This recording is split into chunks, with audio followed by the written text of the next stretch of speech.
Hello and welcome to the special support section of Melee's Turnwheel, where today we're going to be taking a look at Oswin, Serra, Pent, and Louise from Fire Emblem: The Blazing Blade.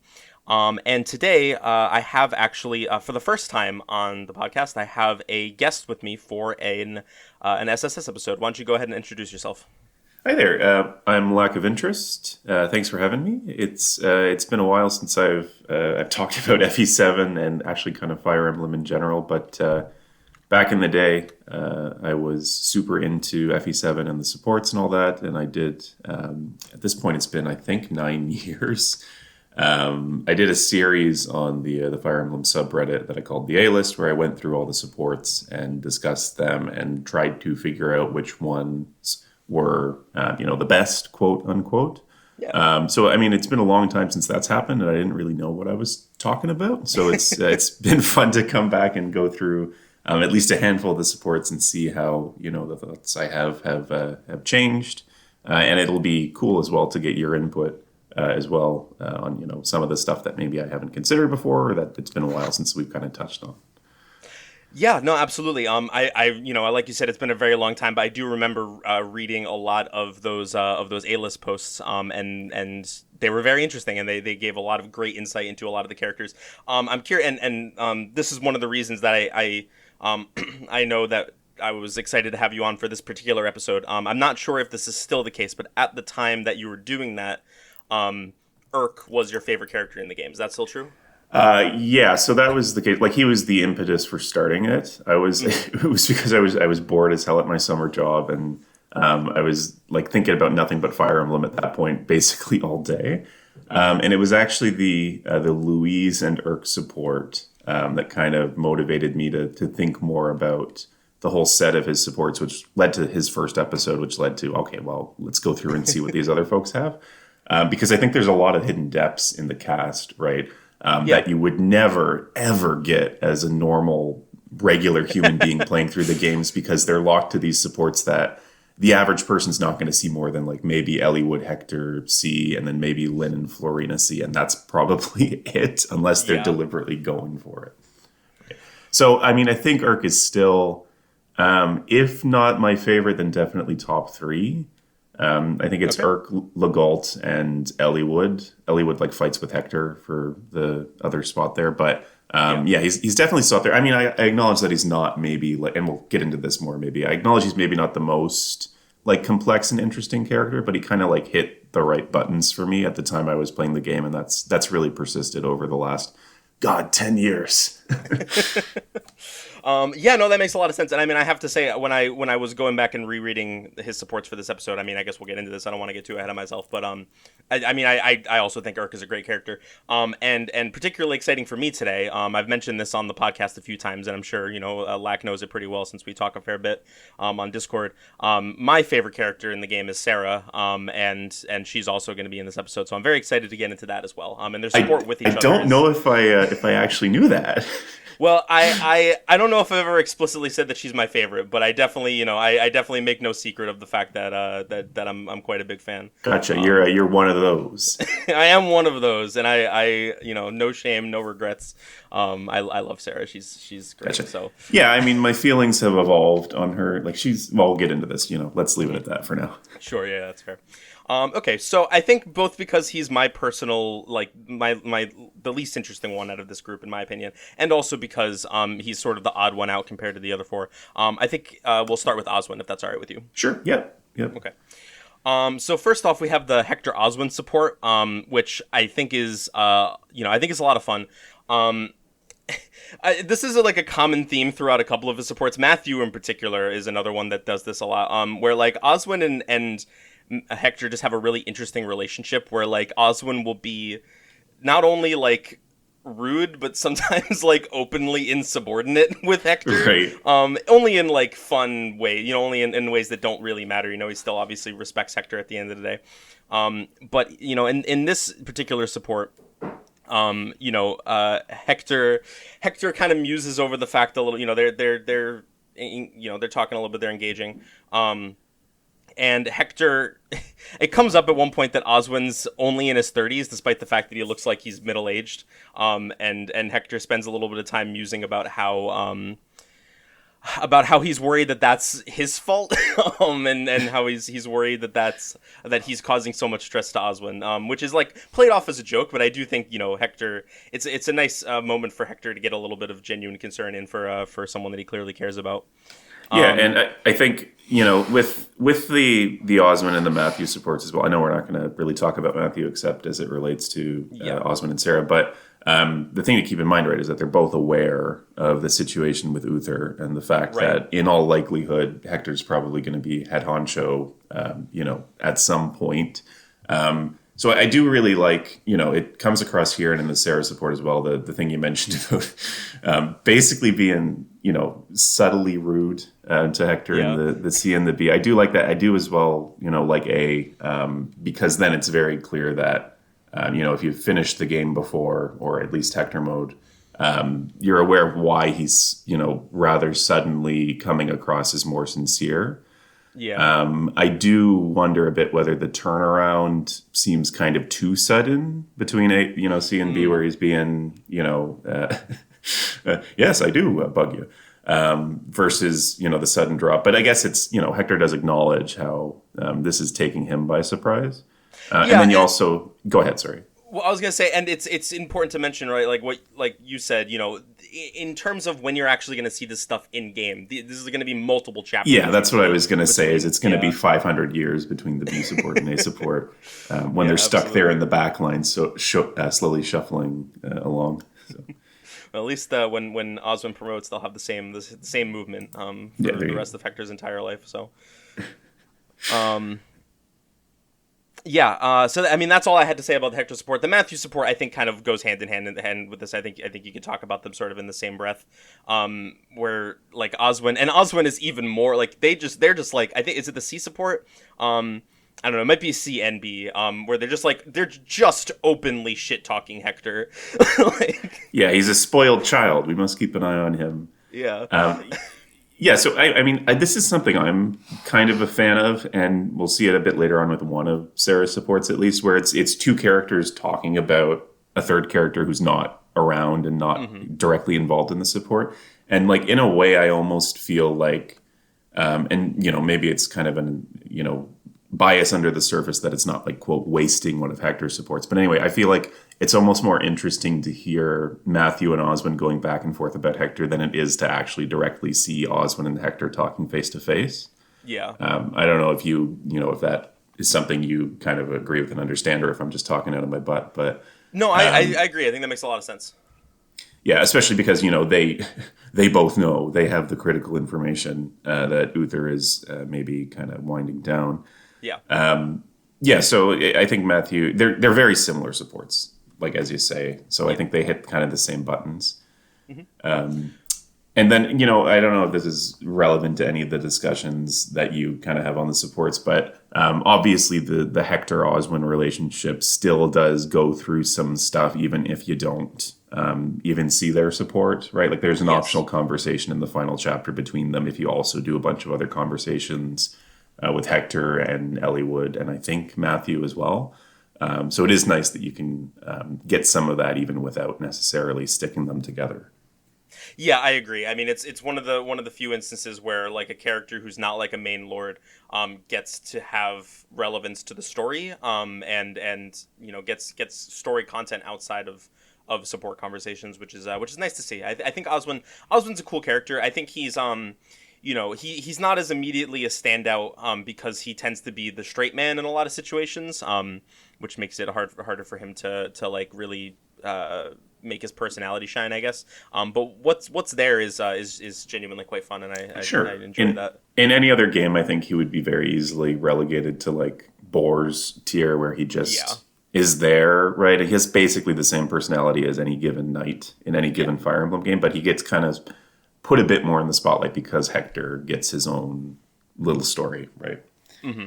It's interesting too, because in the context of I just recorded another SSS episode last night where I talked about Wallace, and Wallace I talked a lot about how he's like a very unconventionally Like he's a very unconventional use of this archetype where he'll I do wish they had more interactions together because they have a lot of they contrast really well with each other.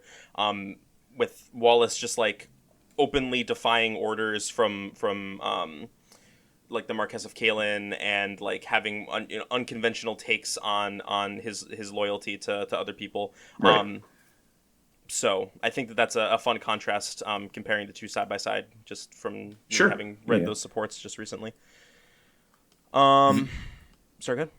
No, I was going to say the other supports. We can, I think, unless you feel very strongly about them, we can kind of breeze past. I think Priscilla and Dorcas. Like, I definitely want to, yeah, because I mean I've done both of them already, and like Priscilla's support doesn't really like bring anything in particular out of Oswin, in my opinion. I think it's interesting for Priscilla. I talked a lot about the support in the Priscilla episode just because that whole overarching story with Priscilla and Raven and their family just like doesn't fucking make any sense across like multiple supports. The one thing maybe is like there is a little bit in there where Oswin like acknowledges that maybe Uther didn't handle that situation as well as he could have. Yeah. So it is, it's a tiny little thing, but it's nice to at least see that he's aware that, as compared to Hector, Uther is not necessarily Mr. Perfect, right? Like he's able to see that, there are problems with Uther, perhaps as well. Yeah. But anyway, absolutely. it's more like he's a proper sounding board in that one for Priscilla. Yeah, 100%. And then the Dorcas one is just really boring. I consider Dorcas to be one of the most boring characters in the game, and this was not a support that that like did anything to alter that perception. There are a couple of good Dorcas supports, but this is not one of them in my opinion. Sure. They're just he's like it's just like Dorcas is kind of like a one note guy, where he loves his wife, and that's great, and that's a cool angle. But they just don't really like do anything interesting with it in that support, in my opinion. And that was my impression of it as well. I did, because I went back and I skimmed some of the old write-ups that I did for this stuff, I do have to give a bit of credit to a Reddit user, Husr, Husr, because they pointed out at least that Uther going on this kind of recruiting drive, not Uther, sorry, Oswin going on this recruiting drive, and the stuff he says, right, about people not being as strong as they were and that kind of thing might tie in kind of to this whole Uther thing, right, where he knows that change is coming for Ostia. And then the thing at the end, and I guess maybe this is maybe a bit more substantive than that other thing is, like in the first two supports, Oswin comes across very like, I don't want to say dogmatic, but kind of like he's like, oh yeah, Ostia is the best, being a knight is the best, do this and do that. So the fact that he's able to turn it around at the end and acknowledge that there's different ways of serving people and protecting the people you love and even serving your country, right? It's kind of nice, right, to show that he's not necessarily just someone who's always, hoorah, country above all. But that's stuff you can get out of implicitly his other dialogue and his other supports as well. So I don't know that this is the the perfect support to get that point across. Yeah, 100%. I agree. I think that there's definitely a little bit to chew on there. I talk about drawing blood from a stone a lot, and I'm an expert at it. If there's a character that just doesn't have very many interesting supports, I will try my best to pull something out of it. So I think that's a good perspective. Like every support it contributes a little bit, but overall I think we're on the same page that they're both the Priscilla and the Dorcas ones are not super interesting. Okay, and that's all 4 of Oswin's supports. That's all of them. I mean, quite frankly, I would not mind if we just stopped there. So we do gotta talk about the Serra support. And I will say, I like the support. Kind of for Serra. I think it's fun for Serra. I am not a fan of this support at all for multiple reasons. But especially from Oswin's perspective. I mean, first of all, this is his, I believe, only. Yeah, I'm just looking paired ending. Yep. I thought he might have one with Hector, but no. Unfortunately. Yeah, they end up. I guess they end up in a romantic relationship, which is weird. Baffling.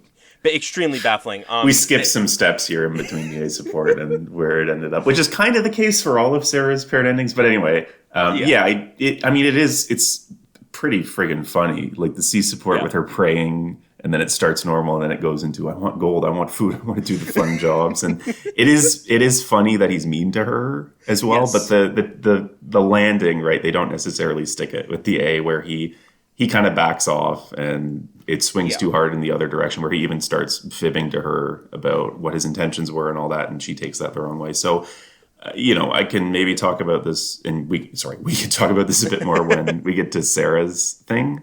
But yeah, for Oswin, it's like poor guy. Yeah, no, I think I would have liked it if he just continued to be the straight man the whole time. But when, like you said, like when we get to the A support, and he kind of swings completely the other way, where he just like he starts, presumably just like making shit up about how people are really smitten with her or whatever, just presumably trying to make her feel better, which is nice. That's a nice gesture. But it from where we know about Oswin, he can be sincere.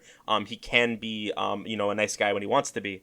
But he does, in all of his supports, he really has like a sort of edge to him, and isn't afraid to speak his mind. So it feels a little bit, I don't know, maybe out of character is a little bit too harsh, but it doesn't mesh with kind of how he's characterized. In the other I don't know supports. if I would go as far as to say out of character, because he's still very kind of stoic and subdued in the way that he gets it across to her, and like even at the end when he's like, what in the name are you so yeah, it's just, I don't know, it's this is not, I think, the character that I would have picked to write a romantic support for Sarah with. Yes, yeah, or Oswin for that matter. I can't think of one off the top of my head, but I feel like there had to have been a better romantic option for Oswin. If you needed to have one. I mean, Oswin seems like the type of guy where he would be chill without without having to worry about finding somebody. But Yeah, married to the job. exactly, married to Hector. Anyway, so that's all of Oswin's supports. Oswin's a cool character. I definitely think he's my least favorite out of the, or at the very least, the least interesting out of the like to talk about the supports out of the 5 that we have here today. But I still like him. I think he's a fun guy. Yep. No, I like him good enough. I think I'm trying to think if there's any like armor knights that I like better in the series, and I'm not 100% sure if there are. There's probably one that I just can't. That just isn't occurring to me right now. But I like him. I like pretty much all of the characters in this game. I like much more than I should, just because of the time I've poured into this. I think I have Stockholm syndrome. Sarah excluded. Oh yeah, no, for sure. You hate her, obviously. As you, yeah, I mean, like I get where you're coming from. The characters in this game are a little bit more hit or miss for me. Where the lower tier characters for me, I absolutely like. I'm good. I don't need to hear anything more about them. But Oswin's good. Oswin's like a middle of the road guy for me. I don't know if he's even my favorite armor knight in this game. I was talking about Wallace. I think Wallace is like a more interesting character in my opinion. But I respect that. I think he's fun. Okay. Ready to move on to Louise? Sure. Yeah. Okay. So you talked about this in the last episode, or at least the last episode that was up at the time we're recording this, how they only have a C support and a B support with everyone who's not the other one, Pent and Louise. Yes. And, you mentioned, they have to make the most of what they get. And generally, they don't. No, I don't agree with that. know. Yeah, I don't know if, like, it almost feels like they had an A support written or conceptualized for some of these, and they just didn't put it in the game. Yeah. I don't know if that's like intentional to give the impression that it's like, it needs to be Pent and Louise together. That's the OTP, and no one else can get in here. Or if it was just like they literally put in the 5 support limit, and then we're like, okay, well, if we give them an A support, oops, guess we're taking out the rest. But they do come across in general as kind of incomplete. Yeah, I would say so. And then even some of the ones that like do feel like they end on like a complete note. I mean, are just not. I think like we can start with Rebecca. Sure. Like that's an example that I would say where I think the B support is a good ending to the support. Like I think it feels like a full support after the B support. Yeah. But I still don't. Like, at least for Rebecca. Rebecca was one of the ones I did in the episode I recorded last night as well. And I don't think this is a very interesting support for Rebecca at all. I do think it's nice for Louise to share this anecdote about herself. And clearly she has a lot of. I mean, it's very obvious how like head over heels in love she is with Pent, which is very sweet. I mean, I think we could just gloss over the fact that she was 14. We don't know how old Pent was. Exactly. So. Yeah. Yeah. It's not. Yeah. Not great, but we don't know for sure. I mean, it's nice. It's nice to get her backstory, and other than that, it's like, well, okay. I mean, this like it informs who she is, right? She's the down to earth, not stereotypical noble, but you get that in pretty much all of her dialogue as well. Yeah, absolutely. And I mean, yeah, no, it's interesting because she does present herself as like a proper lady, and I think like a lot of the time, not always, but I think this idea of that she tries to convey to Rebecca of like you can be, you don't have to be a prim and proper lady to get attention and to get to like end up in a relationship that you care about.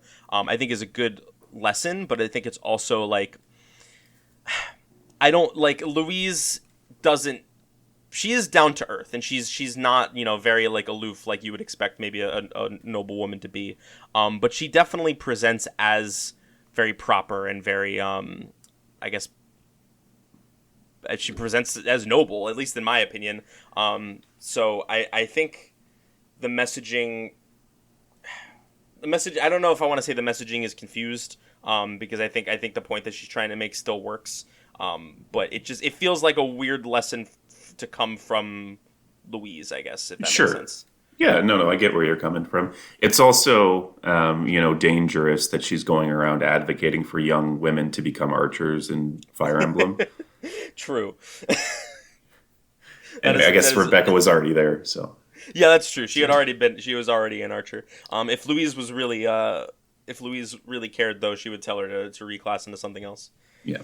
At least get a horse when you promote, for God's sake. Yeah, exactly. But yeah, it's a good support. I find it a little bit dull, but speaking of dull, the guy support. Do you say guy or he? It's fine if we disagree, but I don't care. I say either. His Japanese name is Gi, but It's like it doesn't fucking matter. Yeah. Can I curse on this? Is that allowed? Oh yeah, no, go for it. Okay, gotcha. Yeah, it doesn't fucking matter. So the C support. I mean, I reread it and I was like, oh, that's kind of weird, but I don't really feel any type of way about it. And then I read my episode and I like rail against it as like one of the worst C supports in the series, or not the series, the game, because it's like she's like, don't move, and she's behind him and she's just braiding his hair, and that's the whole support. So anyway, that's the C support, but. I think you mentioned, and this is a good point for Louise, that the B support, she's bringing up his family. I know you must miss, your family and so on and so forth. And Louise is very family oriented, I think is what you said in that other episode. And it's true. Part of that, I guess if we want to read too far into it, that's what I'm an expert at that. Is we do that all the time here. I started reading FE7 context into FE6 supports, even though they didn't exist yet. So yeah, so the whole infertility thing, like she and Pent have wanted a family for a while, and it hasn't necessarily happened yet, and that maybe leads her into talking to Guy about his family and talking to Hawkeye about a green, and then if you wanted to speculate, you could maybe say that she's this. Not necessarily, super noble girl who marries into this noble family. And maybe there's something to be said about her being, cooped up. Because I believe, if I remember correctly, Pent eventually resigns as Mage General to go live in the desert doing magic mage things. Let me just pull up the ending to double check that I'm not talking about. Yeah, that sounds right. I mean, I know he resigns as Mage General. I don't know if he goes to live in the desert, but that wouldn't surprise me, to be honest. Oh, yeah. No, sorry. It just says he took over Athos's research. So, so I think the two of them, and again, we can talk about this more with respect to Pent in particular, are not necessarily conventional in their nobility. So, where I started and where I ended up here is a bit different, but if you don't mind me jumping around a tiny bit, not at all. In the Hawkeye support, like that focuses mostly on her talking about agreeing and trying to convince Hawkeye that he should go, visit her so that she's not lonely. And that kind of maybe struck a chord with me with respect to Louise and her relationship with Pent and Irk. Yeah. That she might feel that she wants to be close to Irk, and she, wants Pent by her side at all times. And she can't, fathom necessarily how someone else might feel that they want to be deliberately distancing themselves from their family members. So, Yeah. and then what Hawkeye says about, oh, here's my necklace, give this to her if I die, and she'll know what I I was mean. gonna say It's like, she's like, Jesus Christ. Like, Yeah, no, like the fact that like from Green's perspective, right? Like Louise finding out that like Green is trained from an early, like, I don't know how old Green is here, but she can't be like 6 or 7 probably, or yeah, somewhere there. thereabouts. Yeah. That she's trained from that young of an age to not only prepare for her father's death, but also to like be able to recognize what happened without even being told about it. Like it's like that much of a probability that she has to be ready for that. Right. It is like fucking deranged. Yeah, so I think both in the Geese support and the Hawkeye support, like the impression I get is that she's inserting herself into this motherly or even grandmotherly role in trying to get these people to reconnect with their their families, Hawkeye's kid, Gee's family, because she. And I don't want this to come across the wrong way. Like, she's like so full of motherly love and affection and energy, and she has limited ways to spread that within her own life because Irk won't talk to her, and maybe Pent's off doing some mage shit, and she doesn't have any kids and thinks probably at this point that she might never. So she's kind of taken on the mantle of being everybody's mom. Basically, I don't know if that's overreaching, but no, I mean, I think that's it makes a lot of sense to me. She definitely plays the mom role in a lot of these supports, and I think in the context of like, I was actually going to talk a little bit about the child aspect because I was a bit confused on it, and I'm not sure if it gets brought up in the story at some point, but I think in the supports. Obviously, we'll talk about the Pent conversation in a minute because it's listed here on the wiki as a support conversation. We can talk more about the context of that in a minute. But other than that, where she mentions that she's pregnant at the very end, I believe the only time she mentions anything about her being able to have a child is in the guy support, where she says, if only Lord Pent and I can have children. So I wasn't sure like if that was like something that they were trying for and not succeeding. Or even if she's just talking about like, oh, it's not practical for us to do it right at the moment. So yeah, you're right there. That I think is the only time that it's explicitly mentioned. Yeah. I'm not even gonna. Sorry, I just because I do want to get to the like follow up on this thread. We can get to the Irk and the Pent supports, which I think makes sense. But briefly, we don't need to talk about the Saint support. It's funny. It's funny, and that's pretty it. Funny. It's about it. Yeah, I agree. Do you think she's like? Do you think she doesn't realize what's going on with him, or do you think she's like just kind of humoring him and playing coy? Like, it doesn't matter, but it's just funny that at the end of it, she comes up being like, oh, well, that's a thing that happened. And I'm wondering whether she just didn't catch on exactly to what he was doing, or if she was like, I'm just going to ignore this. I think she's just ignoring it because she's like, she's not characterized as being particularly naive. If she was like a younger character, maybe. But I think that she is sharp, and I think that she is like, not particularly, she's certainly not sheltered. Maybe a little bit from her privilege, but like, she's not like someone like Rebecca who like grew up in a village and like barely left at all. And yeah, it literally doesn't matter. But anyway, the support that gave us bad saying, and that's about it. That's peak fiction though, so it's worth bringing up. Okay, but yeah, I wanted to, sorry to derail there for a second. I just wanted to make sure that we got that out of the way so that we could talk about what I think are easily her two most interesting supports, which are the Pent support. Let's save the Pent one for last. I know Sure. I'm gonna We let didn't even you. mention Heath, and I don't Oh, think we we didn't have talk. to Oh, we because didn't fucking talk about Heath. it's Wait, fine. We don't have to. She's a strong, independent woman, and that's hell yeah. that All basically. right. Oh wait, no. There's one thing I want to mention for the Heath support, and I think it comes up in maybe the Rebecca support at some point. A couple of times. I'm not 100% sure that this is that this is what's happening, but sometimes I think that they're, instead of Reglay, they say Wrigley. Wrigley, yeah. Classic GBAFE. Okay. It'll normally say like it'll have like an annotation on the wiki if it's like, if it's transcribed exactly and that there's like a typo or a mistake. But I guess the Yeah, wiki I wasn't think I sure remember either. seeing one other place where it happened, but I can't recall. It was in one of her other support. I want to say it was Rebecca, but I'm not sure. Anyway, okay, yeah. So we can skip over the Heath support as well. Heath's I don't think I've done Heath yet, but I don't recall him being a particularly interesting character. So Yeah, that's fine. Irk. I'll let you. This is like you mentioned earlier. This was the onus for you doing this entire like support deep dive. So why don't you go ahead and take the reins on Yeah, this one? so the Louise Irk support is kind of what set this in motion on my end, but it was largely on Irk's end. So, Okay. it is what it is, right? It's a C support and a B support. It lays out their backstories and their relationship. It gets across, I think, what I mentioned before, which is that her whole MO is the quote that she says, which is, Irk, loving another person gives you the greatest joy and energy. It's literally like she's living for other people. Yeah. And she wants to spread that around, and Irk won't let her do that because he's an edgy little piece of shit.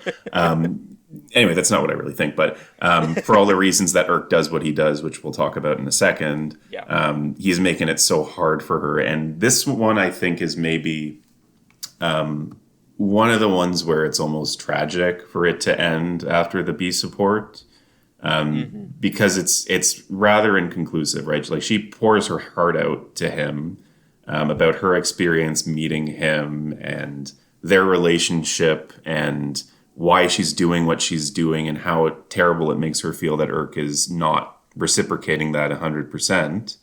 And he acknowledges that, he's only doing it because he's returning their feelings in the way that he knows.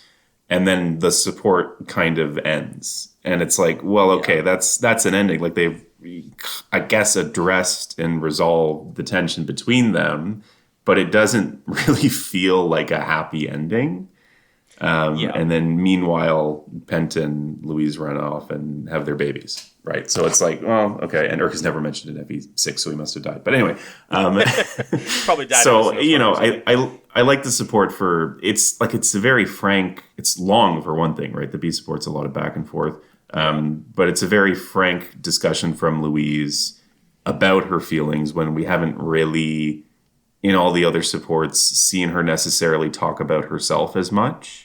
It's her, relating her feelings and thoughts and experiences to other people in their situations, right? With Rebecca, oh, here's my backstory. Here's how you should approach this thing. With Guy, it's, do what you need to do with your family. With Hawkeye, it's what's wrong with you and not going back with the green. And then with Sane and Heath, it's just she's kind of vibing there. So this is kind of the time that she cracks open herself and relates that to Irk and tries to reach some kind of mutual understanding instead of her necessarily just kind of trying to address something that is going on with the other person. Right. So I don't know if that's particularly interesting, especially since, like I said, it just kind of ends there. Yeah. I have more to say about it when we get to Irk in a bit, but yeah, that's how I feel about it from her side. No, and I think that I think it is interesting for me personally. I mean, you brought up the really, I think you hit the nail on the head really talking about her mom energy, and I think Irk is the only person who like isn't Yeah, I mean, Guy gives her a little bit of pushback, but like, I think Irk is comfortable enough with her to like say like, no, stop, don't do this, I don't want this. And I think it is telling that that is where she starts to break a little bit. And I say break like it's a bad thing. I think it's good that she's being open about her feelings. But like this, she's like you said, she's really pouring her heart out to Irk, and I think probably the only reason that that's happening is because she wants this connection with him so badly, and he's not willing to give it to her. So For sure. Yeah, but like you said, I think it is a very interesting support from I think both of them, but I think Irk maybe a little bit more so. So we can talk more about that one when we get to him. Sure. So let's move on to Pent. Now, so the context of the support is pretty interesting. So I assumed that if these guys had a support, it would only be viewable through the support log. I assume that the support log does. Is there a support log in this game? There is, yeah. Okay, yeah. So I assume that this is the conversation that the support log considers their support, but you can actually see it in game. It's map based, yeah. Yeah, it's map based. So C support is during Cog of Destiny. B support is during Victory or Death, and then A support is during the final chapter, but only the very, very end with the dragon. When they're fighting the fucking fire dragon. It's like, I'm pregnant. Surprise! I mean, I just really like I think there's more you can dig into, especially in the B and A support. But I think throughout this entire support, the thing that really like stands out to me is just like I really like them together. I think they have like such a nice, wholesome relationship. I feel the way about these guys as I know a lot of people feel about Sigurd and Deirdre. Right. They consider them a very cute, wholesome couple, and I get why people do that. Especially with like supplementary material from FE4 maybe contributing as well, like the manga or whatever. But like one problem I've always had with that dynamic and with considering them a really interesting couple is that like they just don't get enough content in FE4 to really show that side of them. I think it would look a lot like this. If we did get to see them interact more, and that's cool. I really enjoy them together. The B and A supports are both pretty cool though. I think. Okay, yeah. So the B support is she. I was laughing because the B support she's kind of demonstrating that mom energy to Athos. There was a great scene in the story that I commented on when we got to Living Legend, where she's just talking to Athos, and Athos is like, yeah, Pent's gonna get attacked by some bandits, and Louise is like, oh man, he's gonna be late for dinner. And I love that energy that she has, and she talks a little bit about eating with Athos in the B support here, and how he constantly pushed himself, how he would never eat without someone there to hold his feet over the fire. And I think it's funny that she's like, even with Athos, she tries to be a mom, and it's very fun. And of course, her dealing with particularly strong-headed and stubborn and people who overwork themselves, magic users, is something that she has a lot of experience with. So I'm sure she felt right at home with Athos. Yeah. I think I agree with you. It's nice. It's kind of relatively rare that we get something like this, a set of conversations with people who have a pre-existing, enduring romantic relationship in modern Fire Emblem. So Yeah, it's a bit nice that we don't necessarily have to structure this, C support they meet, B support they argue, and A support they get married kind of thing. It's also nice that it matches up with the story chapters so that they can talk about shit that's actually going on, right? They talk about, Nurgle and Athos in the B support, and they talk about the fire dragon in the A support. So, Yeah. It's just the kind of thing that, makes you feel like it would be nice if Fire Emblem maybe considered doing this kind of thing a bit more. And I know, we get that kind of thing with the base conversations in Tellius and that kind of thing. I don't know if it necessarily slots right into the support system in this game because, again, the unintended or maybe intended consequence of this is that Louise and Pent get kind of shafted on their other supports. Yeah. But as between the two of them, their relationship is nice. I'm just noticing as I'm going back through here, And I would need to get fact checked on this because I haven't double checked it on the wiki. They've been together, I think, for 14 years. Does that sound right to you? 14. I don't know. That's I what I haven't have written seen that. down. If that's true, that might lend more credence to the they can't have a baby thing, because I'm wondering why they would wait for a decade and a half to do it if that's something that they really wanted. But anyway, that's neither here nor there. It's just nice. And I Yeah. do have a bit to say about this on Penn's side. Okay. Yeah. I mean, we were gonna segue into Yeah, that yeah, anyway. We'll do Pent next. sure. So you could say it. Okay, gotcha. So Penn's kind of a cryptid, right? Like when you first meet him in Living Legend, the talk conversation you have with him is literally like, "Hello, lovely weather. Well, I find myself in a bit of confusion. Goodbye." And he goes to continue killing bandits, right? Like he's this nobleman from Etruria. It has this, one of the three, if I remember correctly, one of the three highest military positions in the country. Yes. And all he wants to do is sit in his gamer den all day and read books about magic. Like that's what Yeah. he does after the story is he resigns and the two of them continue Athos's research. And even in the context of this story itself, I don't remember the exact dialogue surrounding this part, but he's in the middle of nowhere. He's in the desert, far, far away from Etruria when all of this stuff with the Black Fang is happening. So obviously he values Athos and the research and the situation with the Black Fang above his position. And in the Louise and Pent support, the B support, he's compared to Athos by her, in that he's kind of the same way, as you mentioned, that he wouldn't even eat if she wasn't there forcing him to. And it does come up in at least one of Pent's other supports. If you want to say anything on Pent's end about Louise, feel free to fire off. I don't want to be Oh grabbing the no, reins no, here no, and not at jumping all. around. I think all I have to say about Pent and Louise is yeah. I mean, I think you've summed it up all pretty well. Him being a cryptid, him being cute with her, and just in general like being a support for her, where she can open up and be a little bit more vulnerable with him. I think is all nice to see. But yeah, if you want to jump into one of his other supports, feel free.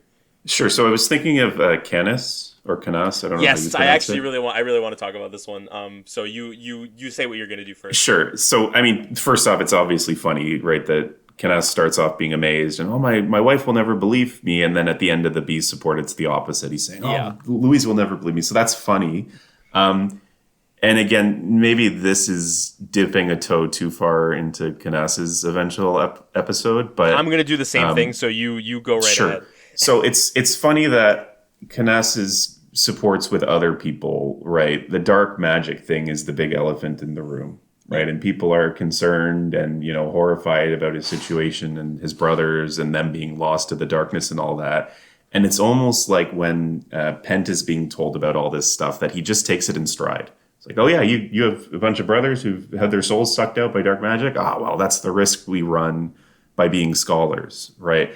And it kind of hit with me, the same kind of cryptid buttons as the other Pent stuff, where he's like this giant nerd who cares little for formalities. He's interested in magic only, and his wife, obviously, right? But as far as at least the station of his birth goes, he's not interested in any of that stuff. If he can hear about Nime and continue his research and talk with a fellow intellectual. So it's like, oh, that sucks, bro. Oh, well, that's what happens when you fuck with dark magic, and maybe it'll happen to me one day, but got to do what you got to do. Yeah, no, I mean, I think, yeah, I completely agree with everything you just said. What really stood out to me about this, and I'll dip around a little bit, especially since I don't have much else to say about this other support that I'm about to mention other than this, is both the Canis and Hawkeye support. It occurred to me, we talk a lot in the fandom about how, FE7 is really cool for how it handles dark magic, and how it you can lose yourself to it really easily. And it comes up a lot with Canas, and it comes up with Nurgle, obviously, is the other big example. Theodore mentions it a little bit as well. But what is implied in both the Hawkeye and the Canas support is that it obviously is probably most common with dark magic, but it seems like it can happen with anima magic as well. Like talking about losing yourself to the depths of the arcane is something that Pent does not he's like, oh man, I'm glad I'm doing anima magic instead. No, like even Hawkeye, when he's talking to Hawkeye, he's like, I'm gonna just try the exact line. Um, Pent turns it into a drives ravenous people beast, I it think is drives what he said. people a bit mad, and the greater the power of that evil, the more it sucks into its maw. Um, I will not lose myself into that great dark forest. What was the line that you mentioned? Well, Hawkeye says that Pent turns into a ravenous beast. I think if I can find that. Yeah, when magic is involved, you become mad, ravenous beasts. You otherwise do not seek out battle. Why is that? And Pent's like, oh, is that how it looks? Oh, that's weird. It does drive people a bit mad, but Yes. and he's like, I won't lose myself, as you said. But it's like he brushes it off, right? He's like, this is what I do. This is what I got to do. Mm-hmm. Yeah, this is the thing that can happen. Who cares? And it's like, well, that's a bit of an interesting kind of position to hold when you have this big important military and nobility role, and you have your wife Yeah. telling you right that you need to take care of yourself. So I think Pent is like he's an oddball, and he doesn't know what's best for him. It's almost sometimes like he's only still around because of Louise. I don't know if that's taking it too far.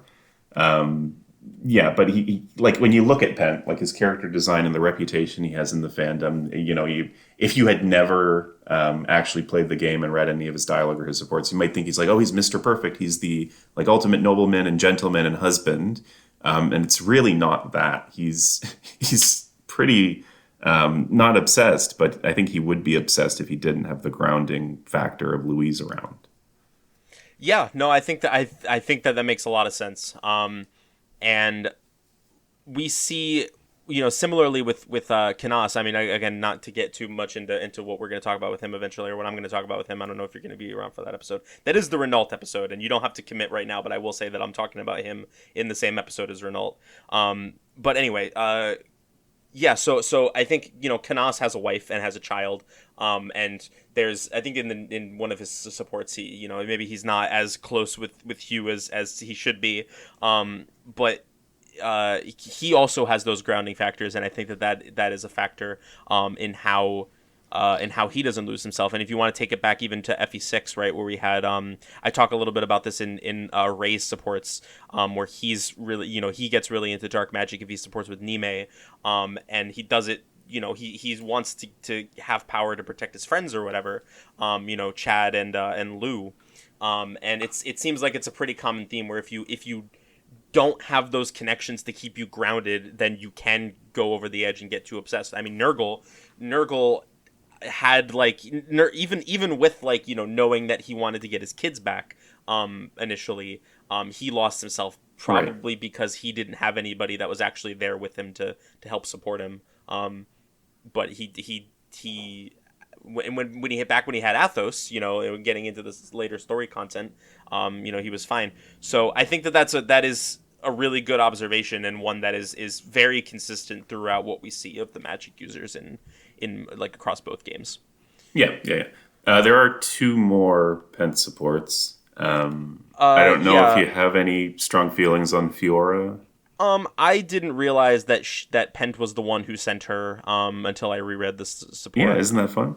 Yeah, that's neat. That's nice. Yeah, so I mean, it's what I originally said, and my feelings haven't changed. Is that this is a support where you go, oh, Pent's a cool guy, Yeah. and okay, that's about it. And on her end, maybe there's something to be said about her and her feelings about the nobles, which doesn't really come up in much of her other stuff. But for Penn, it's like, okay, you get two conversations, you find out this little bit of lore, and that's about it. Yeah. Yeah, no, I mean, I agree. There's not really much else to say. So we can get into Urk, if you'd like. Sure, I'm curious what you think of her. Like, I don't. This is, if anybody, like, this is the one Fire Emblem character I could just rant about for the rest of the episode without you getting a word in edgewise. So I'm curious what you think, partly so that you get to talk, but also so that what I'm saying doesn't color your perception about these supports and his character and what they're doing for him and maybe not doing for him. Sure. Well, so in general, I think well, we can talk about. We didn't actually talk about the Pent Urk support. So we'll start there before we go into like the rest of Urk supports, I guess. But God. I mean, I hate this support. This might be my least favorite support in the entire game. You hate this support. That's really interesting. Wait, I can't tell. Are you being sarcastic or genuine? Uh, no, it's awful. Okay. So the C support is basically just a catch-up support. They're like, "Oh, I haven't seen you in a while." "Oh, yeah, yeah. Okay, tell me about what's going on." Okay, and that's about the end of it. The B support is just ridiculous. Like, so as a recap here, they're on the battlefield, and Urk uses too much of his magic, and in order to save him and protect him, Pent gives him half of his magic. Okay. And Urk is like, "You can't do that. You can't give me half of your magic. You need that magic to live, I guess." And Pent is like, "You should do better, right? Didn't I teach you better than this? Reflect upon that, and we'll do better next time. Everyone makes mistakes. Don't do it again." And Urk's like, "Yes, yes, that's fine. Thank you, Master." And that's the whole support. And I'm reading this, and I'm like, "What the fuck are you talking about? Half your magic? This is like a system that hasn't been established anywhere." A little bit. And it doesn't tie into any of Urk's other stuff. And the big kind of the terrible part, right, is that this is Urk's whole reason for existing in the game, is to be related to and compare himself to and deal with Pent. And the support is completely wasted on something that is just so fucking stupid. Yeah. So I don't like it at all. I don't know if you had any thoughts on it. No, I mean, like, I definitely am more positive about it than you. I mean, I don't think it's like an amazing support or anything. I think like the whole half your magic thing. I also read that and I was like, I have no idea what the fuck. I have no idea what the fuck is going on. But I don't know. I don't know if this is like my general attitude towards like this game, especially as I've been deep diving into the story. Is that just a story in FE7, and in a lot of Fire Emblem games, to be fair. But the story in FE7 just does shit like this sometimes, where they're just like it just doesn't make any fucking sense half the time. I mean, the supports, like, I'm used to reading supports that don't make sense at this point. So seeing something like Pent gave him half his magic, I'm like, I don't fucking know what that means, but like I get what they're going for, and I think it's a good establishment of their I think it's a good job, especially if this is the first Urk support we're looking at, which it is. I think it's a good baseline to establish that, like, kind of his character traits, which is that he cares a lot about others, and he wants to be independent. He doesn't want other people to stick their neck out for him, and he doesn't want to be dependent on other people. He hates that shit and doesn't want to do it at all, and will literally put his life on the line to avoid being dependent on others. So I think the premise is stupid. I agree with you, but I do think it does a little bit for me in terms of Pent and Uri. This is also the first time that we see, I think the only time that we see Pent like any emotion other than just chill, which I think is interesting. If I'm not mistaken. I mean, he's chill except for like maybe the final line of the Louise one, where he's like the literal line is "Louise, that's," and then it ends, right? But like that shows that he's at least, yeah, exactly. Yeah. Okay, yeah, fair enough. But yeah, I definitely don't hate this support, but it's not like, I'm not gonna pretend like it's amazing or anything, so I'll give you that. Gotcha. But yeah, in general, I think that establishes Urk really well. I have a lot to say actually about Urk. Yeah, fire away. I think like a general theme of a lot of his supports, or maybe not a general theme, but like a dynamic that you see a lot come up in a lot of his supports is that, like I said, he hates being dependent on others. And I think that's really like a really interesting context when you look at the Serra support, especially, which I don't want to do the Serra support right away. I won't do that like at the end, and then go into Serra. But in general, I think it's really funny it's really funny to have that context and then look at the Serra support, where like somebody is being so dependent on him, and I think that his own perspective of like not wanting to be dependent on other people, it kind of shines through in their interactions, where he's like this is reaffirming everything that he hates about being dependent on others, where he's like, is this what I sound like when I ask people to do stuff for me? That's definitely reading a little bit too much into things, but I think that's a fun that's a fun dynamic. And I mean, you see it with with Pent, and you see it with Louise. Obviously, we could talk about the Louise support next, I guess, because That's a good starting point. I know both of us had a lot to say about this one from Irk's perspective. So you can go ahead. Well, if I go off, it's kind of gonna segue, I think, into talking about everything. Sure. So, Yeah, that's fine. Well, I mean, I'll just say, like, I think, I mean, we're probably gonna have similar takes on this, which is that I think in the context of Irk's, like, through the lens of that overall theme for Irk, not wanting to be dependent on others, having a doting mother figure is like he is everything he hates. He pushes her away because, you know, he doesn't want to be a burden on anybody. I think he might actually use those exact words. He doesn't want to be a burden. Let me Control F burden on his wiki page and see if that comes up or if I'm just gaslighting myself. No, okay, he never says burden, but that's the vibe, right? He doesn't want to be a burden to Louise. And Louise obviously doesn't see it as a burden. In fact, she's more hurt by the fact that he's trying to push her away. But Irk isn't capable of seeing that, and I think, like you said, the fact that it ends at Beast support before he has a chance to reconcile that is really tragic. It's a bummer. But yeah, okay. I think that's all that I had to say. So you can, I'll let you. I wouldn't have invited you on for this episode if I was concerned about you gushing about Irk, because that's Sure. exactly what I wanted to happen. Gotcha. Okay, so I think the Louise support, like, establishes Irk's baseline and what his deal is, right? Mm-hmm. Which is that he's always working to improve himself, and it's never good enough. Yeah. Right. Like, he's always unsatisfied with himself, and, you know, they talk about him being shut up in his room and working and ignoring Louise. You characterized it as him not wanting to be dependent on other people, and I agree that that's what it is. I think it, you know, almost goes a tiny bit further than that, in that he almost is blind to the fact that he wants to impose the same on other people. Like, he's always trying to place himself beneath somebody else, whether it's deliberately or subconsciously. And the biggest kind of, gimme on that is Pent, right? He's studying under Pent. Pent rescued him from whatever situation he was in, brought him in, took him in. And he never feels like he's going to be at Pent's level. And you see that in his unpaired ending, where he's offered the Mage General position, at least, in the English translation. I remember there was maybe some shenanigans with the translation here. But anyway, He was offered the Mage General position and he declined. And he spent the rest of his life dedicated to his studies.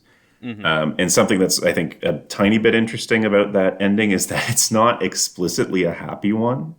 Like, for all we know, it could be that he was satisfied dealing with his, his research and improving himself for the rest of his life, or it could be that he continued to do what he has been doing up to the start of FE7, which is toiling, trying to get himself in a position where he likes himself and, like you said, doesn't feel like he's getting anything from somebody without offering something in return. So I think that, this support, the Louise one, gets that across. It establishes their background. It establishes kind of his feelings about Louise and indirectly Pent, and kind of informs the rest of the supports in setting up this scenario where Irk is always accidentally or on purpose serving or trying to help or trying to be there for somebody else in priority to himself. So right. The other, the Pen support, I'm just going to skip over because it's fucking bullshit.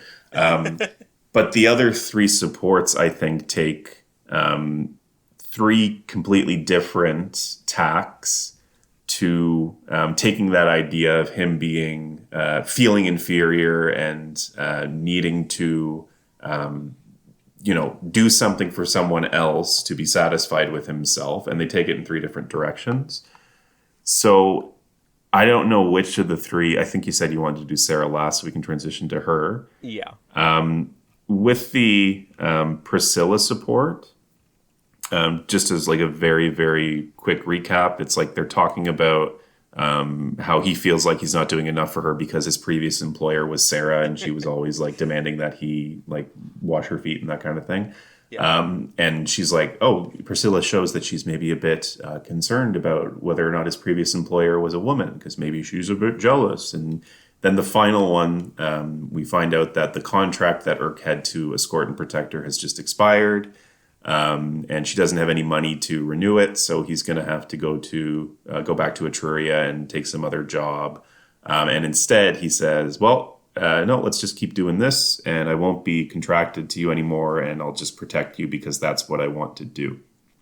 Mm-hmm. So I think that the Priscilla support is kind of the natural kind of progression of what you might expect Urk to do with his character arc in like a normal game where there's like one possible ending and outcome for each character. Like he's serving her and he's, doing his best to serve her, and she's like, oh, you're doing enough. And, they're, awkward and insecure around each other. And eventually, he casts off his, I don't know what word to use, but he casts off his inferiority, at least in his mind, and steps up to stand on equal footing with her. And then eventually in the paired ending, because of his relationship with Pent and Louise, he's able to get the necessary peerage to marry her, and they run off happily into the sunset. Mm-hmm. So, for Priscilla, this is kind of funny because it dodges the entire Raven and House Carleone situation. Yeah. But I think this is like the bog standard. Okay, well, if Urk's deal is that he's always, trying to improve himself and be better, and he can never match up to anybody else, this is the natural progression of him getting over that and moving past it. I don't know if you feel like that's reasonable. Yeah, I have any other thoughts on? Yeah, I absolutely think so. I mean, the only thing that I would add, that I think that you didn't already mention, is like, I think, in the context of what I was saying about him, and what we're both saying honestly about him, not wanting to be equal or be above anybody else, and to not not be dependent on other people to help him. I think it's again really funny with the context of like Serra did something to this guy. Serra permanently altered his brain chemistry where now he's just in hyperdrive mode, and it does it makes me wonder about like does Urk ever have thoughts about like is like now he's like is this this like natural instinct to try to help people, is this like what Louise goes through? It's just like a fun context for that. Right. But I agree with everything else you said about Priscilla. Yeah, it is interesting interesting quote, as much as this can be interesting, that he's the one who initiates this and says, yes. Okay, well, let's forget it and let's move past it, because it's almost like he cured himself of whatever was bugging him. So, I mean, it's nice and it's, kind of cute. And as long as you don't read any of Priscilla's other supports, then it's your unproblematic pairing. The Nino support, this is the one that I would normally hit last, but it's, I can think of a reason that Serra would be good to talk about last as well. So, like, just as a recap, right, like this is Serra this is Urk. She's in my brain too now. This is Urk and Nino talking. And the C support is Nino asking him about what he's reading, and he's like, can you fuck off? And she does, and he's like, oh man, why did I do that? Why can't I talk to girls? I can't talk to girls. The spaghetti falls out of his pockets. And the B support is him trying to make up for it by giving her a magic book, and Nino tells him that she can't read good. And instead she learned magic by mimicking Sonia, and Urk is like, holy shit, that's amazing. You're a genius. And she like cries tears of happiness. And Urk is like, oh, I don't know what to do with this crying girl. And then the A support has Urk give her a picture book. And he explains that when he first moved in with Louise and Pent, he was like working himself to death, trying to improve himself. And he eventually collapsed. And as he was recovering, Pent brought him the book and said, look at all this shit that you could be doing outside instead. When you're better, we'll go Literally outside told and him do that to touch shit. grass. And sorry. I said he literally told him to touch grass. Yeah. And we'll go out and commune with the spirits and touch grass. And until then, you can look at this children's book and think about how cool it's going to be when we do that. And Nino's like, oh, I used to commune with the spirits too. And even though Sonia didn't do it, she just used them. And Urk is like, wow, you're really amazing. It's like you were born to do this. You remind me of Pent. And Nino's like, don't say that. That's an insult to Pent to compare me to him. And Urk's like, why are you doubting yourself? And Urk's like, stop being bogged down by the stuff your mother told you, right? Forget about it. I believe in you. Don't you trust me? And Urk is like, what did I just say? And he runs off and chases after him. And then in the paired ending, I think pretty much no one will agree this is canon, but they get married and have the twins. And then Nino disappears and Urk disappears to go looking for her. So it's cute. It's a cute support. It's very opposites attract in terms of their respective skill levels and their respective upbringings, right? Nino's the natural and Urk is not the natural. And you might expect, if you had kind of gotten a sense of what Urk's deal was, that he would approach this a different way, that he might be upset or jealous. And instead, the entire support, past the C support when he makes her cry or run off or whatever, the entire support is him trying to uplift Nino. So instead of him necessarily placing himself below Pent or Louise or Priscilla or Serra, it's him trying to boost her up, right? That's amazing, Nino. You're a natural. You're just as good as Pent. And I don't think there's like a single line in this support, and I could be wrong. I'm skimming it as I'm talking. I don't think there's a single line where Urk really talks himself down or says anything that he indicates that this is something that he's not completely 100% happy about her being so good at this stuff. And him, communicating to her what Pent communicated to him about there's all this other stuff out there, right, that you could be doing, right? There's more to life than just the one thing that you're focused on and doing right now. I think is a really kind of meaningful thing coming from Urk in particular, for him to have remembered that and kept the book and now to be sharing that with somebody else, right? Urk, who doesn't want to be dependent on anybody, who doesn't want to be perceived as being weak or not good enough, sharing this story with Nino.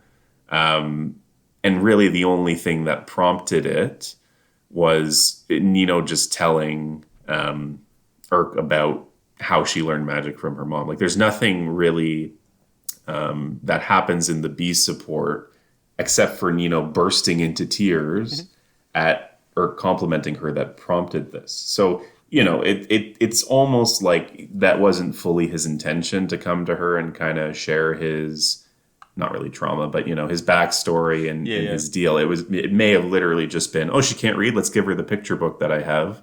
But I think it's very sweet. And I think it's, it does a lot for Urk's character arc and trajectory if your sense of his trajectory is that he never feels good enough, that he's like turning something that could have been so negative on his end into something that is just positive towards Nino. And then, of course, again, it gets cute again at the end when he says, don't you trust me? I believe in you. You're good enough. And obviously it's just because he's embarrassed at the end that he leaves. But from an outside perspective, it's fun that he's saying these things to her that, Louise has probably been saying to him for years. Why do you doubt yourself? Forget about all of that. There's no reason for you to be thinking about yourself that way. I believe in you. Don't you trust me? So I think if the Priscilla support is like the natural trajectory of him, casting off his, character shackles and stepping forward as equals, this is almost like him deliberately, well, I don't know how deliberate it is, but harnessing his kind of inferiority complex and channeling it into uplifting somebody else instead. Yeah, no, I mean, I like that read, and I agree with most of it. I will say, I think I like the support. I think I actually like it for Irk more than I like the Priscilla support. I like them both, though. Let me make that clear. I think the Priscilla support is really good for him. I really like this angle of Irk clearly seeing. I don't know how much consciously it is, but he definitely, at least subconsciously, sees a lot of himself in Nino. In the B support, when he even like he gives her a pretty passing compliment. It was a good compliment, but it wasn't anything like, oh yeah, you're the best, you're the greatest ever. He just says that she's really talented and might be like have a natural inclination for magic. And she like bursts into tears and runs away crying because like she doesn't perceive herself as being worthy of that praise, and clearly has a lot of doubts about her own self-worth. And I think Irk definitely I think Irk definitely sees that, and at least subconsciously says like, oh, okay, well, she has a lot of the same doubts and a lot of the same concerns that I do. And I agree with you that I don't think he was like intentionally bringing the picture book to her. He might have been, but I don't like, that's not necessarily my read. To like try to make this pitch to her and to try to like share his own experiences with her. But I think this idea of like he's looking into a mirror and seeing in a lot of ways, despite how different they are, like you said, they are different in a lot of ways. But in spite of those differences, seeing a lot of the same hangups and thinking this is what helped me get through it. Quote, he's not fully through it yet, but at the very least, it got him out of that phase where he was just working himself to death constantly. Maybe this will do something for her. Maybe not necessarily in the same way, because she doesn't, it doesn't seem to have the same problems as Irk in terms of like, overworking herself.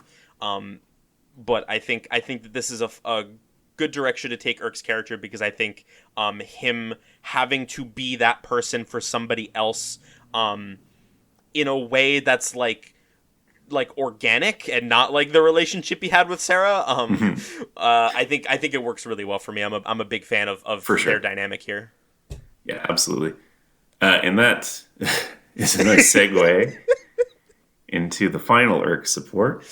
The best Irk support, one might say, if you're me exactly and nobody else. Well, I don't know if this is actually my favorite Irk support, to be clear, but it's funny. I say it is. Yeah. So, like pretty much all of Sarah's supports, it's funny. I think, like the way I used to characterize this one, and I don't know if I necessarily still feel the same way, is that this is kind of just Irk maintaining the status quo to an extent, right? He goes back to being with Serra, and he's very adamant that I don't take orders from you. You're not in charge of me. You use confounding logic. I despise you. Blah blah blah. And then it's the two of them kind of unintentionally coming together to rely upon each other. But you kind of get the sense that it may be that Irk is signing up for a long-term kind of contract here if he's pursuing her romantically. Yeah, 100%. I mean, that's pretty much all I have to say. Like the way I used to frame it, right, is that the Pent support for Irk is garbage. The Louise support sets up his whole character deal. The Priscilla support is him overcoming it. The Serra support is him kind of maintaining it to an extent. And then the Nino support is him taking a different approach and getting a different outcome from it. So I don't have terribly too much more to say about it on either Irk or Serra's end. If you have any thoughts, feel free to fire away. No, I have a lot to say about Serra, but ironically, this is not one of the supports that I have a lot to say about from her perspective. I will say for Irk, I do think, I agree with your read that it is, he's, to use your terminology, maintaining the status quo, and keeping him in that position of subordinance.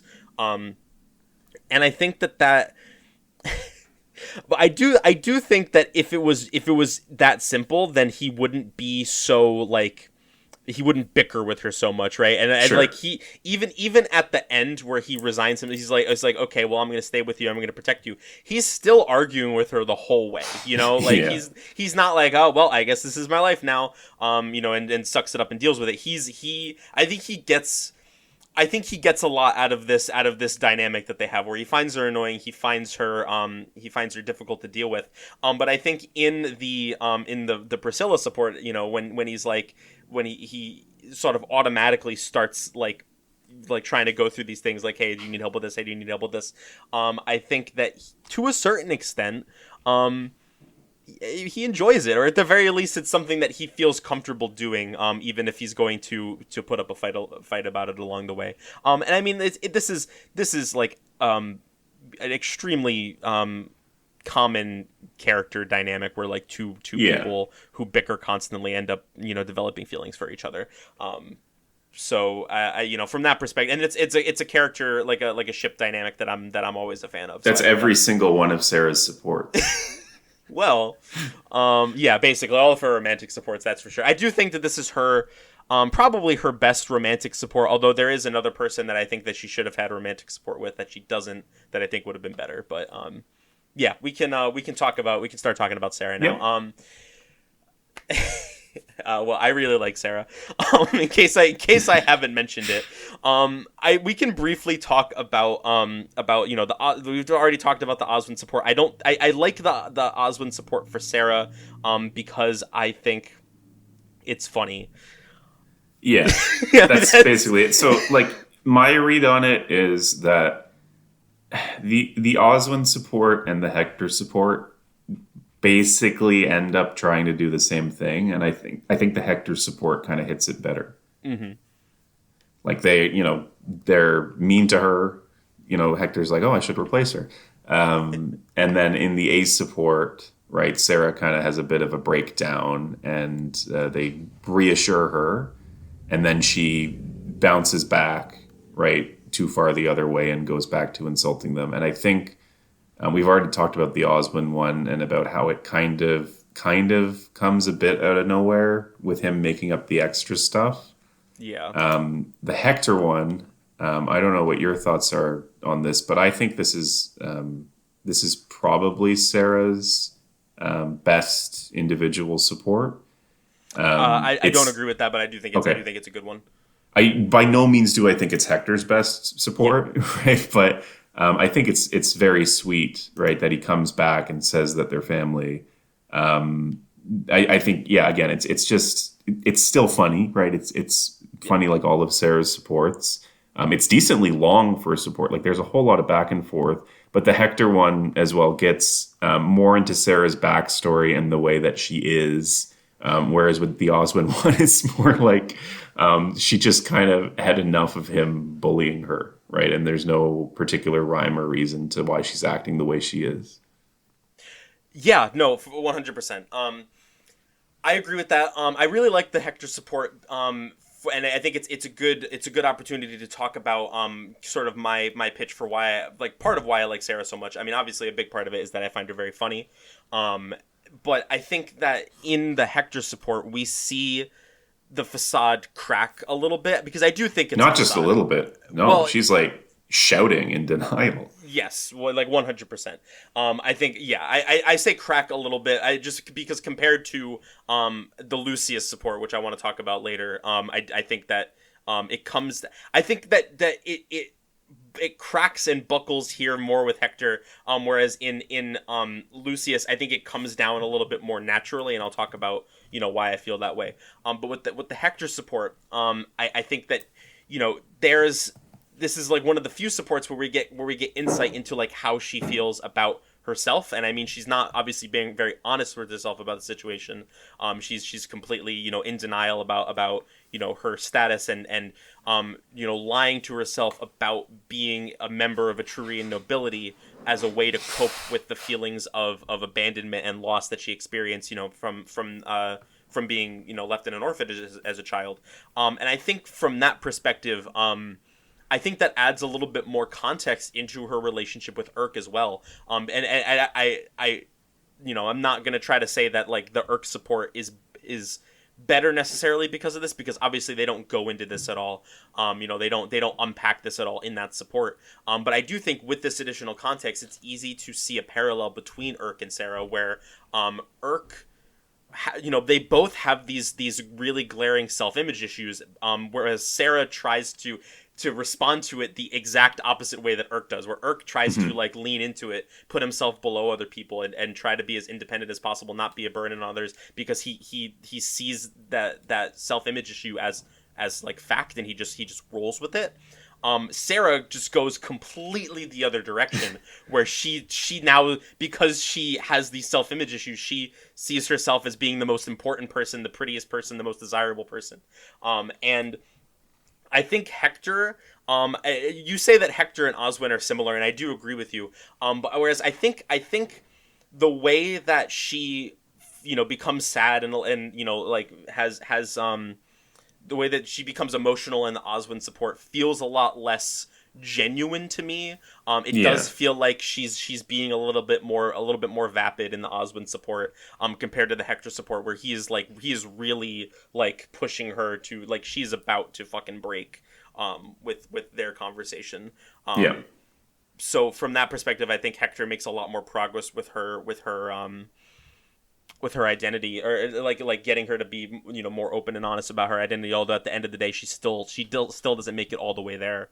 I want to briefly go through the other three, because she has a fucking ton of support partners. She has 7, I think.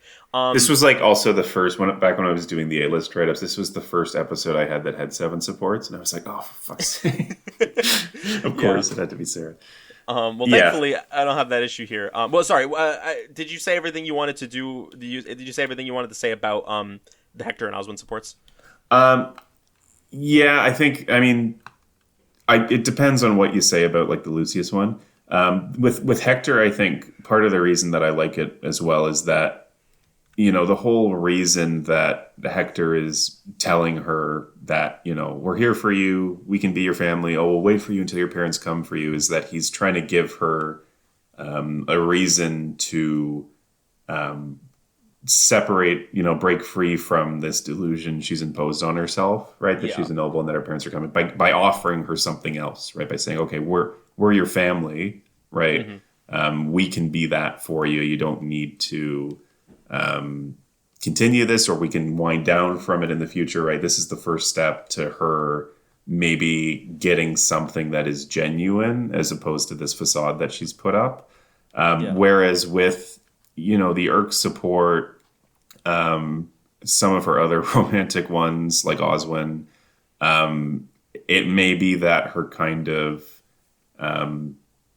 issues internally are not really explicitly addressed or dealt with. Like, it's great if she gets married to Oswin or Urk and she's happy, even if they aren't. But, and not every character needs their trauma dragged out into the open and fully addressed and dissected by the game's end. But I do like that she's able to, bear it all out there in front of Hector and have him come back and comfort her and offer her something that it, kind of comes across all 7 of her supports as maybe one of the 2 or 3 moments that she's fully 100% genuine before she slips back into her stupid bullshit. Yeah. No, I agree. Okay, yeah. So I do obviously, in case it wasn't obvious at this point, I am trying to save the Lucius one for last, because that is my personal favorite Serra support. I will say another contender for my favorite Serra support is Florina, just because I think it's that funny. Like, this is genuinely one of the funniest supports, in my opinion, that I've read so far. Just like their dynamic is great. Florina, and I mean, if I want to try to as I said, squeeze blood from a stone, I think that in the context of Serra feeling like she needs to compensate for her perceived lack of importance, playing up the confidence, which leads to a vicious cycle. Exactly. Seeing her interact with another character who has image issues, I think, is fun in that regard. Absolutely. But I don't, like, unless you have anything to say, I think we just most. And the same one is again just another comedy support. I think this one's also pretty funny, but not as I do think it's kind of amusing that they sit there and talk in the ace support about who Lynn's going to end up with, and Sane's like, "What about me?" And it's like, "Well, this is your ace support. It's Serra. Sorry." And then Serra, what does she do? She calls him gross and leaves. Yeah. I think that makes you gross. Yeah. Yeah, so it's nothing, but it's funny. Yeah, yeah, and I agree. I think for a character like Sarah, who is, I mean, she has a lot of paired endings, and she clearly has like, she's willing to like put herself out there for a lot of different people. Basically anybody's willing to put up with her. It's very funny that Sane is like the like one guy who's like, yeah, I'm all over you, and she's like, nope. I think part of it, you could read into it and say that part of it is that she like needs a little bit of that resistance. Like she needs to see that somebody is like, I think if someone was like fully all in for her and like didn't like push back on her bullshit at all, I think that might I think that might be worse for her. I think she kind of likes the game a little bit. Yeah, no, That's I my opinion. agree with that. What, It's so funny. What's the quote? Let me just pull it up here. I don't need much, just a faithful servant who will slave away for me until death. And then when she actually gets it insane, she's like, yeah. "Nope, sorry, not even Um, you." that's from the Matthew support, right? Because that's what I was gonna go to next. I think so. Yeah, yeah. Let's do it. Yeah. So what's your opinion on the Matthew support? Um, it's funny. Yeah. Like Matthew's last couple lines in particular, like, "Oh, she's not bad looking. If only she would shut up." Like, it's amusing. I don't think that it's very impactful They for her, shouldn't. I don't unless think they should have had a paired ending together either. Yeah. I don't. I don't. yeah. Yeah. Are you sure you're not the follower of some dark evil god? Yeah. It's another one where it's just like I think it's funny and that's great. Um. Yeah. I'm just sorry. I'm just skimming it real quick just to make sure that I. Yeah. No. I don't see anything here that I'm particularly interested in talking about. What is their paired ending again? Here, I'm just pulling it up. Matthew returned to Ostia, where he led the network of spies for the new Marquess. During this hectic time, his thoughts turned to Sarah. Thanks to her, the pain of losing Layla slowly became more Oh bearable. God, Imagine yeah, being no. Layla up Let's in not. heaven, and you look down and you see Matthew. Let's fucking not do Sarah. that pairing.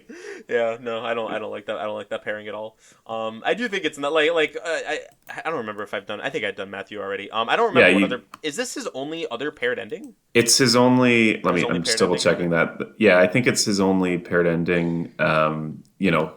And I think it's basically no contest here between picking this and picking either the Jafar or Legault supports. Like, Oh yeah, no. there's Oh no god, no possible contest. not Yeah, even he close. just has this one and he has the Sarah one. So Okay. if you don't pair him with Sarah, it's Matthew continues his service as a spy for House Ostia. The memory of his beloved Layla lingers on in his heart. So either he remembers her or he replaces her with the pink girl. Which way, Western man? Yeah. But yeah, I do. The reason I asked is because I do think it would be nice for him to have an ending where he's able to move on from Layla, and find happiness with another person. I just don't think it should be Sarah. Yeah. I don't think this works out well for either of them. But maybe that's just me. Okay, yeah, the Lucius support. I really, really, really, really fucking like this support, and I think that this is the one. I think that if I were to give her another paired ending, I would want it to be Lucius, just because I think that they well, I mean, Lucius is gay probably, but other than that, I think their dynamic works really well, and I think that it's at least as much to go on as some of the other paired supports in this game, but especially with Sarah. But yeah, anyway, I'm a big fan of the support. I'm gonna do a little bit of speculation here, or I guess maybe speculation is the wrong word, but what I'm gonna say isn't entirely textual. I think it's a little bit Mm-hmm. subtextual, but I think that the facade comes down more with Lucius than with Hector, and that might seem counterintuitive because you don't get from the Lucius support, you don't get a like. I don't think she ever admits in the Lucius support that she doesn't say anything about her being like a Trurian noble, or Exactly. Yeah. the delusion never comes to light in the same way as it does in the Hector support. But what I think is significant about this support, and the way it's addressed in this support, is that she brings it down herself, whereas Hector kind of just like keeps poking away at it. He keeps asking her questions that she doesn't have easy answers to, and eventually it kind of sort of comes out. She brings this up with Lucius basically apropos of nothing. He gives her his backstory, and her response to that is to be more open about herself.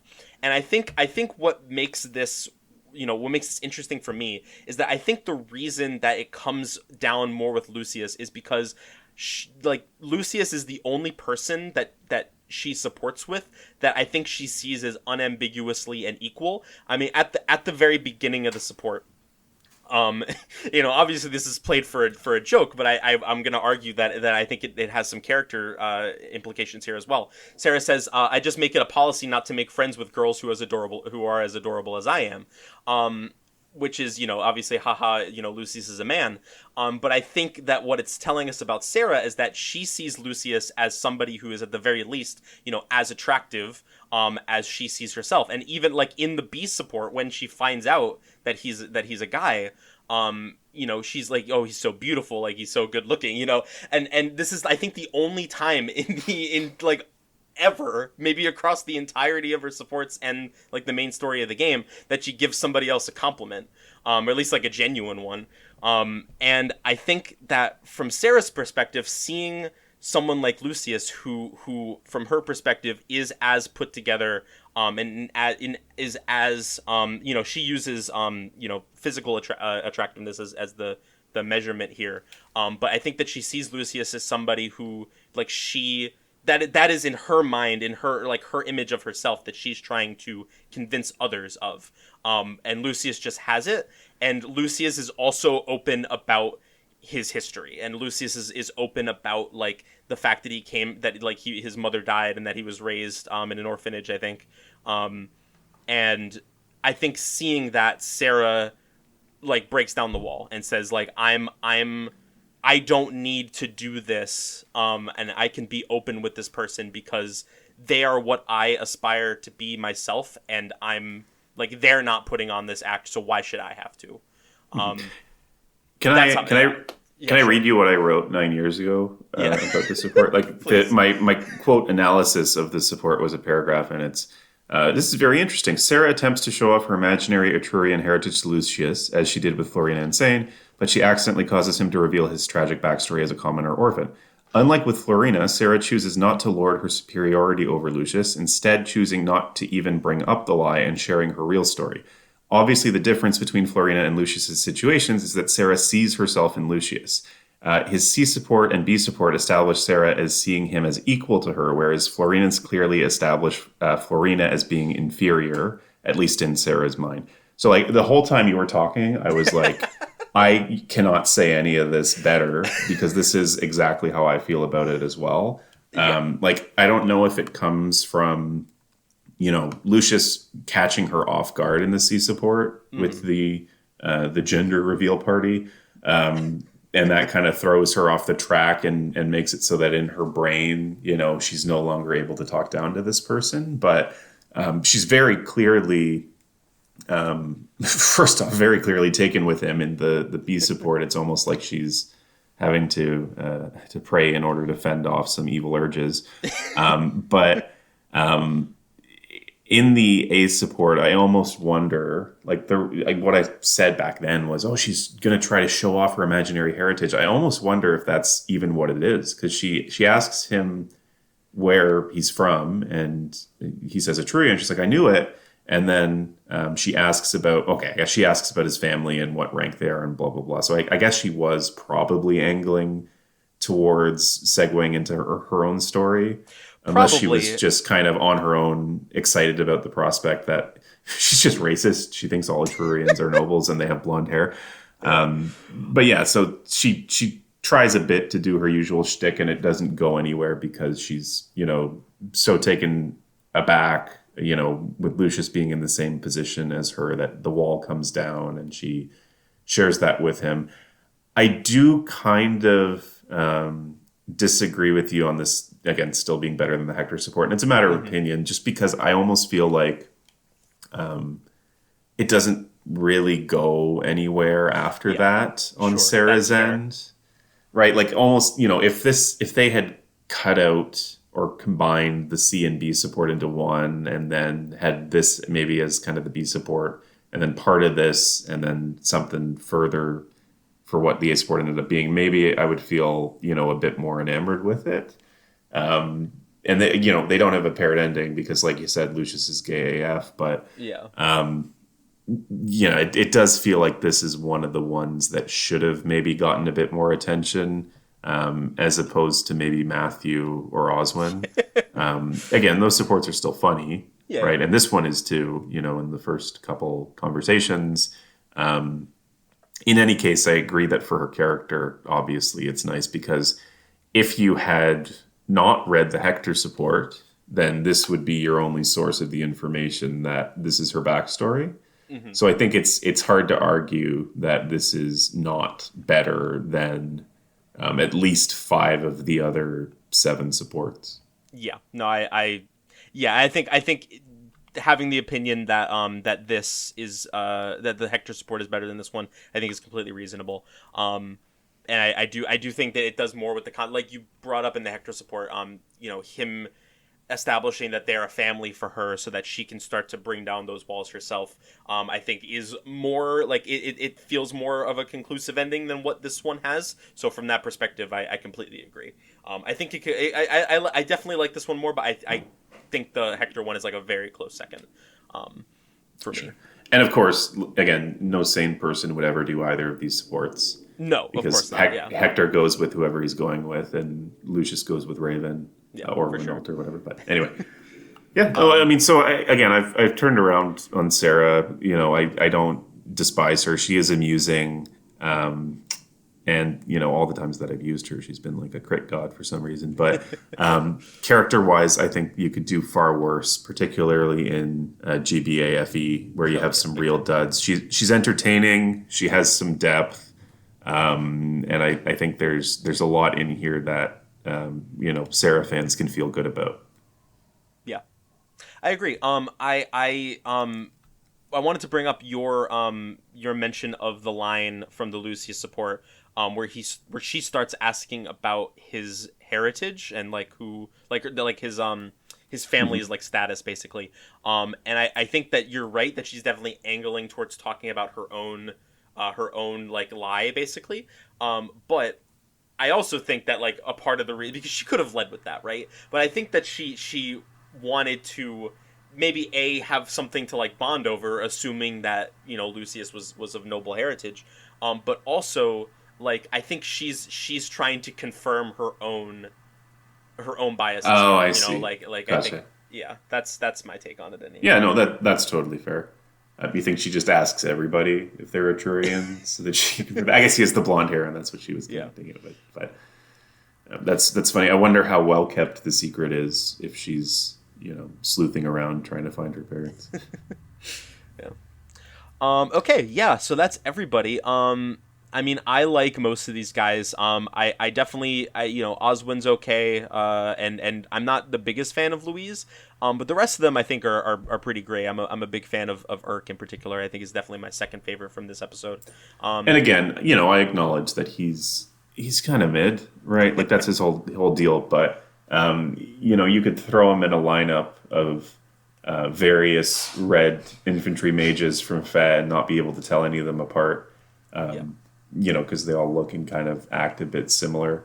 But I think there is, a lot of depth there if you are the kind of person who likes to overanalyze, which I am, which again is what set me off on this journey that took me like a year of going through and writing shit that I made up about these various characters and their. I think I framed it as like holding the dolls together and making them kiss, right? That's what the system is. Yeah. No, yeah.